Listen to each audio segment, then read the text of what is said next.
গত কয়েকদিন ধরে বাংলাদেশে কিছুটা অস্বাভাবিক অবস্থা। জামাতের সঙ্গে বৈঠক হয়েছে, প্রধান উপদেষ্টার নির্বাচন সংস্কার নিয়ে কথা হয়েছে, দেশের অস্থিতিশীল পরিস্থিতি নিয়ে কথা হয়েছে।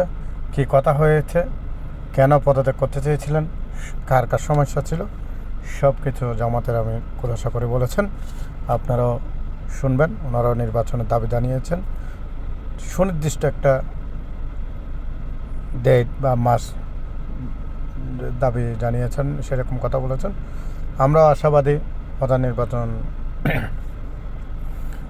প্রধান উপদেষ্টা উনি বাংলাদেশের জনগণের দাবি অনুযায়ী হয়তো আগামীতে যে কোনো একটা সিদ্ধান্ত নেবেন। মানুষের আশা আকাঙ্ক্ষার প্রতিফলন হয়তো শুরু হয়ে যাবে। রাজনৈতিক দলের এই মুহূর্তে দাবি ছিল একটা নির্বাচনের রুটম্যাপ ঘোষণা করা, সেটা হোক ফেব্রুয়ারিতে, সেটা হোক জানুয়ারিতে, যে কোনো একদিন। সবাই ভিডিওটি দেখবেন এবং শেয়ার করে দেবেন। ধন্যবাদ সবাইকে। গত কয়েকদিন ধরে বাংলাদেশে কিছুটা অস্বাভাবিক অবস্থা বিরাজ করছিল। তারই ধারাবাহিকতায় গত পরশুদিন অর্থাৎ বৃহস্পতিবারে উপদেষ্টা পরিষদের একটা বৈঠক হয়। সেই বৈঠক থেকে প্রধান উপদেষ্টা তিনি একটা মেসেজ জাতিকে দিতে চেয়েছিলেন, তিনি সেটা দেননি। কিন্তু এই কথাটা খুব দ্রুত সমাজের সব দিকে ছড়িয়ে পড়ে, যার কারণে সমাজে একটা অনিশ্চয়তা, আশঙ্কা, আতঙ্ক দেখা দেয়। আমরা সেই দিনই বিষয়গুলোকে হিসাবে নিয়েছি, নোটিশে নিয়েছি। একই সময়ে একজন রাজনৈতিক নেতা তার জনপ্রতিনিধিত্বের একটা দাবি নিয়ে তিনি একটা অবস্থান নিয়েছিলেন। আবার আরেকটা গুরুত্বপূর্ণ জায়গায় আরেকটা দাবিতে আরেক দল অবস্থান নিয়েছিলেন। এই সব কিছু প্রধান উপদেষ্টার জন্য কিছুটা কষ্টের, কিছুটা বিরক্তির ছিল, যার কারণে তিনি তার দায়িত্বের ব্যাপারেই পুনর্বিবেচনা করবেন এরকম একটা অভিব্যক্তি তিনি প্রকাশ করেছিলেন। কিন্তু কার্যত এটা অফিসিয়ালি সামনে আসেনি। এ বিষয়ে আপনারাও আমাদের মতোই বিচলিত ছিলেন, আমরা এটা বিশ্বাস করি। কারণ দেশ আমাদের সবার, দেশ ভালো থাকলে আমরা সবাই ভালো থাকবো। 24 জুলাই বিপ্লবের মধ্য দিয়ে দেশে একটা পরিবর্তন এসেছে, কিন্তু এই পরিবর্তনে এখন যারা নেতৃত্ব দিচ্ছেন সরকারে, তারা তাদের পরিচয় হচ্ছে যে তারা কোনো পার্টিকে বিলং করবেন না। এটা হওয়া উচিত, কিন্তু এখানেও কিছু ব্যতিক্রম ঘটেছে। এটাও মাঝে মধ্যে সমাজকে উদ্বিগ্ন করেছে। আবার স্বাভাবিকভাবেই এই পরিবর্তন বা বিপ্লবের অবশ্যম্ভাবী দাবি ছিল যে অর্থবহ কিছু সংস্কার করা লাগবে এবং যারা অপরাধী তাদের বিচার হতে হবে। এই সংস্কার এবং বিচারের মধ্য দিয়েই একটা অর্থবহ নির্বাচন হবে। সেই নির্বাচনে সমতল মাঠ থাকবে।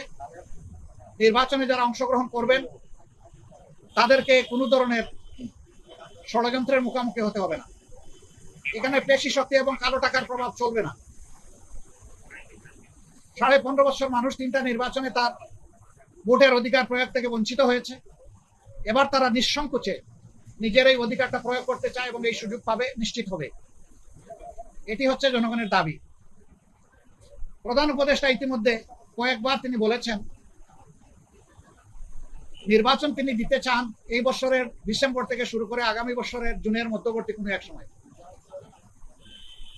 কিন্তু তিনি সুনির্দিষ্ট কোনো রোডম্যাপ দেন, কোনো মাস, সপ্তাহ তিনি ঘোষণা করেননি। এটাকে কেন্দ্র করে বিভিন্ন ধরনের দাবি এই নির্বাচনের রোডম্যাপের ব্যাপারে আছে।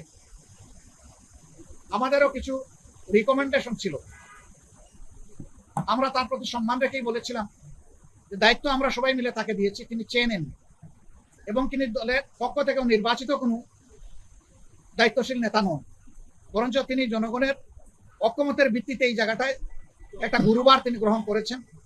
তাকে আমরা তার সম্মান বজায় রেখে দেশের স্বার্থটা তিনি দেখবেন, সেটা আমরা সবসময় বলে আসছি। আমরা আজকে ওই ব্যাপারে কথা বলেছি। আমরা বলেছি 2টা বিষয় স্পষ্ট করা দরকার। একটা, নির্বাচনটা কখন হবে, আপনি যে সময়সীমা দিয়েছেন এর ভিতরেই জনগণের কোনো ধরনের বড় ভোগান্তি না হয়ে একটা কমফোর্টেবল টাইমে এই নির্বাচনটা হওয়া উচিত আমরা মনে করি। আর 2 নম্বর আমরা বলেছি এই নির্বাচনের আগে অবশ্যই সংস্কার এবং দৃশ্যমান বিচারের কিছু প্রক্রিয়া জনগণের সামনে আসতে হবে। সংস্কার শেষ না করে যদি কোনো নির্বাচন হয়, এই নির্বাচনে জনগণ তাদের প্রত্যাশা পূরণ করতে পারবে না। আবার সব সংস্কার এই সরকারের পক্ষে করা সম্ভব না। মাত্র 5টা সুনির্দিষ্ট বিষয়ে তারা হাত দিয়েছে, এতটুকু নিষ্পত্তি হওয়া উচিত সন্তোষজনক ভাবে। এর পাশাপাশি এখানে জুলাই প্রক্লেমেশনের ব্যাপার স্যাপার আছে, এগুলা সংস্কারের সাথে জড়িত। তো অনেক দলের দাবি দেওয়ার মধ্যেও কিছু ভিন্নতা আছে, এটা থাকবে, দল যেহেতু আলাদা মতেরও ভিন্নতা থাকবে, এটাই স্বাভাবিক। গণতন্ত্রের সৌন্দর্য হচ্ছে আমার মতটি আমি প্রকাশ করব, আরেকজনের মতের প্রতি আমি শ্রদ্ধা দেখাবো। আমি কারো মতকেই তুচ্ছ জ্ঞান করবো না, উপহাস করবো না এবং কাউকে অপমানিত করবো না। কিন্তু আনফর্চুনেটলি এই সীমা আমরা অনেকেই রক্ষা করে চলতে পারি না, আমাদের পারা উচিত। গণতন্ত্রের স্লোগান হচ্ছে let us agree to disagree. আসলে আমরা এক হই যে আমাদের ভিন্ন মত প্রকাশ করার অবকাশ আছে, সুযোগ আছে। এই থিওরির উপর আমাদের সকলকে আসতে হবে। আমরা বিশ্বাস করি সমস্ত দলই দেশকে ভালোবাসে, ভালোবাসার জায়গা থেকে দায়িত্ববোধের পরিচয় দিয়ে আমরা সবাই যদি এগিয়ে আসি এবং আমরা যদি সংস্কার প্রক্রিয়াকে অর্থবহ সহযোগিতা করি, তাহলে একটা অর্থবহ সংস্কারের মধ্য দিয়ে একটা অর্থবহ নির্বাচন নিশ্চিত হতে পারে ইনশাআল্লাহ। আমরা সেই দিনটির অপেক্ষায় আছি। সমাজে যে অস্থিরতা দেখা দিয়েছিল এই বিষয়টাকে কেন্দ্র করে, প্লাস বিভিন্ন ব্লকেটকে কেন্দ্র করে আপাত দৃষ্টিতে তা কিছুটা কেটেছে। আমরা এর স্থায়ী নিষ্পত্তি চাই এবং আমরা মনে করি যে 2টা রোডম্যাপ ঘোষণা করলেই তার অনেকটাই সমাধান হয়ে যাবে। একটা হচ্ছে সংস্কারের রোডম্যাপ, আর একটা হচ্ছে নির্বাচনের রোডম্যাপ। এই দুইটাই অতীব গুরুত্বপূর্ণ বলে আমরা মনে করি। আপনারা আজকে এখানে এসেছেন, আপনারা ইতিমধ্যে বিএনপির বন্ধুরা এসেছেন, তাদের কথা আপনারা শুনেছেন, আমাদের কথা আপনারা ধৈর্য ধরে শুনলেন। এই জন্য আমরা আমাদের পক্ষ থেকে আপনাদের প্রতি কৃতজ্ঞতা জানাই এবং ধন্যবাদ জ্ঞাপন করি। আমি মহোদয় আপনাদের সাথে আমাদের আরো অনেক দেখা হবে, কথা হবে ইনশাআল্লাহ। আজকে আরো হয়তো আপনারা কথা শুনবেন, আরেকটা দল তারা ঢুকেছেন, তারাও বের হলে তারা তাদের কথা বলবেন। আমরা দেশকে আমাদের ভালোবাসার জায়গা থেকে, বিবেকের দায়বোধের জায়গা থেকে যেটা উত্তম মনে করি, সেই ব্যাপারে কাজ করতে আমরা দৃঢ় প্রতিজ্ঞ। ন্যায় এবং সত্যের পথে আমরা অবিচল থাকবো, দেশের স্বার্থটাকে আমরা বড় করে দেখবো, এটি হচ্ছে আমাদের অঙ্গীকার। আপনাদের সবাইকে ধন্যবাদ।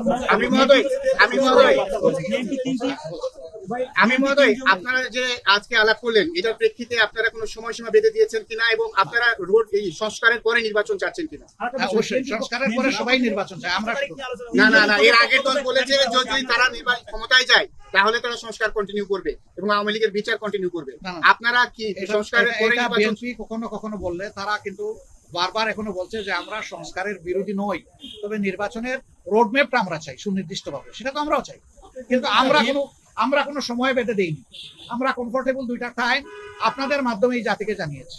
যদি সংস্কার শেষ হয়ে যায় তাহলে ফেব্রুয়ারির মধ্যভাগে এটা হতে পারে, আর যদি সংস্কারের ভিতরে শেষ না হয় আরেকটু সময় লাগে, এরপরেই যেহেতু রোজা শুরু হয়ে যাবে, রোজার পর হতে হবে, তারপরে এটাকে টেনে লম্বা করলে কোনো সুষ্ঠু নির্বাচন করা সম্ভব হবে না। আমাদের দেশের আবহাওয়া এটা এলাও করবে। প্রধান উপদেষ্টা তিনি গভীর মনোযোগ সহকারে শুনেছেন এবং আমাদের এটা আস্থা হয়েছে যে তিনি বিষয়টাকে ইতিবাচক ভাবে নিয়েছেন। যারা পদত্যাগ চেয়েছেন এই ব্যাপারে তারাই ব্যাখ্যা ভালো দেবেন। আমরা কারোই কোনো পদত্যাগ চাইনি। এই সময় আমরা যখন ওই রকম প্রয়োজন অনুভব করব তখন আপনাদের মাধ্যমে জানাই। এটা আমাদের ব্যাপার আর বিএনপির ব্যাপার একরকম না, একটু ডিফারেন্স আছে। আমরা কিন্তু নিজেই চেয়েছি এবং টাইপটা ফিক্স আপ হয়েছে। কালকে আপনারা সংবাদ মাধ্যমে এটা অলরেডি জানতে পেরেছেন। হ্যাঁ, সেটা আমি পরে আসতেছি। ওনার দাওয়াত আমরা পেয়েছি, এটা অস্বীকার করবো না, কিন্তু এর আগে আমরাই চেয়েছি এবং আমাদের চাওয়ার প্রেক্ষিতেই আজকে সন্ধ্যা 6টায় এই সময়টা নির্ধারিত হয়েছিল। আমাদের অন্য একটা দলীয় কর্মসূচি থাকার কারণে আমরাই চেয়েছিলাম যে আমাদেরকে আরো 2 ঘন্টা পিছিয়ে দেওয়া হোক। আমাদের অনুরোধের প্রেক্ষিতেই 8টা ফিক্স করা হয়েছিল, যদিও 8টায় আমরা শুরু করতে পারি নাই, একটু পরে আমরা শুরু করেছি। উনি ডেকে এইটুকুই বলেছেন, দেশ আমাদের সবার, আমি অবশ্যই অর্থবহ, সুষ্ঠু, স্বচ্ছ একটা নির্বাচন দিতে চাই, আমি যেন তেন কোনো নির্বাচন দিতে চাই না। এবং তিনি আমাদের কথা মনোযোগভাবে শুনেছেন আর বলেছেন যে আপনাদের পরামর্শগুলো আমি প্রয়োজন মনে করি, আপনারা যে পরামর্শ দেবেন অবশ্যই আমি এগুলা কনসিডারেশন নেব, অন্যদের কথাও আমি শুনবো এবং আগামীকালকেও তিনি আরো অনেকগুলা দলকে দাওয়াত দিচ্ছেন, তাদের কথাও তিনি শুনবেন। সবার কথা শোনার পরে তিনি আশা করি তার একটা সিদ্ধান্ত তিনি ম্যাচিউর করবেন।